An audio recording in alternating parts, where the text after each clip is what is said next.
नई जिंदगी मरहबा हाल परिसरात पोलिसांनी मोठी वाहतूक कारवाई केली। विना लायसन, विना इन्शुरन्स, विना HRC नंबर प्लेट लावलेली वाहने आणि ट्रिपल सीटवरून वेगात धावणाऱ्या दुचाकींवर ही कारवाई करण्यात आली।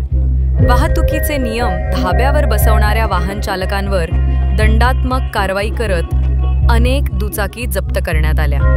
ही कारवाई स्थानिक पोलीस स्टेशनच्या विशेष पथकाने केली असून वाहन चालकांना नियमांचे महत्त्व पटवून देण्यात आले। पोलिसांनी सांगितले की अशी कारवाई पुढेही सुरूच राहणार असून नियम तोडणाऱ्यांवर कठोर कारवाई केली जाईल। नागरिकांनी नियमांचे पालन करावे, अन्यथा कठोर शिक्षेला सामोरे जावे लागेल असा इशारा पोलिसांकडून देण्यात आला आहे।